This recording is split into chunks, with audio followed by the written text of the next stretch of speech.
Shrimad home remedies में आपका स्वागत है। और हम आपको बताएंगे कि अन्य लोगों से पृथ्वी पर पुनर्जन्म कितने वक्त में होता है या कैसे होता है। किसी सूक्ष्म शरीर के पृथ्वी पर जन्म लेने की संभावना कम होती है। कब? जब वो ब्रह्मांड के किसी उच्च लोक जैसे महरलोक अथवा इससे ऊपर या फिर निम्न लोक जैसे पाताल लोक आदि में। अभी महरलोक से ऊपर के लोगों से भी पूर्ण जन्म होते हैं। जब एक शरीर महरलोक अथवा ऊपर के लोकों में स्थान पाता है तो 60% अथवा 70% स्तर का होता है। जो भी प्रारब्ध शेष है वह सूक्ष्म लोक में साधना करके समाप्त किया जा सकता है। यदि 60% अथवा 70% स्तर के लोग अपनी इच्छा से जन्म ले सकते हैं। महरलोक और जनलोक में मैं नहीं चलता अथवा सूक्ष्म अहंकार यद्यपि न्यूनतम होता है परंतु वह सक्रिय होता है।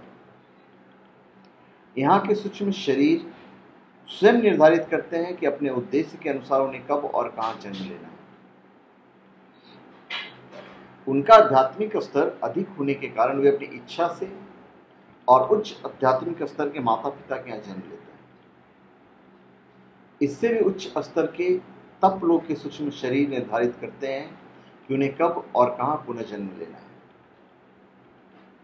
वास्तव में अनेक ऐसे विकसित सूक्ष्म शरीर पहले ही विश्व को अगले 1000 वर्ष तक आध्यात्मिक पुनर्स्थापना के लिए शक्ति प्रदान करने हेतु जन्म ले चुके हैं। तो चलिए हम आपको स्वर्गलोक से बता दें। स्वर्गलोक से हमारे पृथ्वी लोक पर का जो जन्म है, यदि कोई स्वर्गलोक में है तो उसे पृथ्वी पर पुनः जन्म लेने में हजारों वर्ष लग सकते हैं।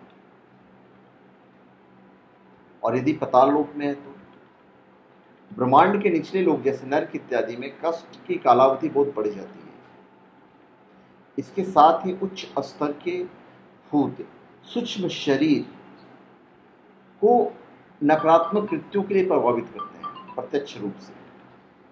इसके परिणाम स्वरूप सूक्ष्म शरीर नकारात्मक लेन देन के भंवर में फंस जाता है जिन्हें नर्क के निचले लोकों में रखता है। केवल जब एक सूक्ष्म शरीर नर्क के पहले तीनों लोकों में अपने कष्ट का भाग पूर्ण कर लेता है तब इसे पृथ्वी पर जन्म मिलता है।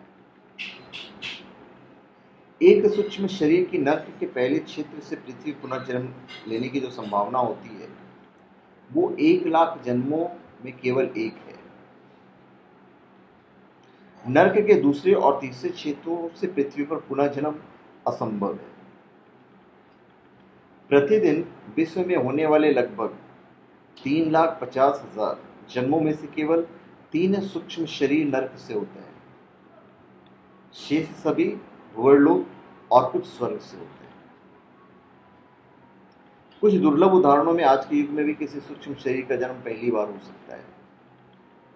इन जीवों का पिछला लेन देन का खाता न होने के कारण इनके जीवन में सभी घटनाएं उनके स्वैच्छिक कर्म के कारण होती है।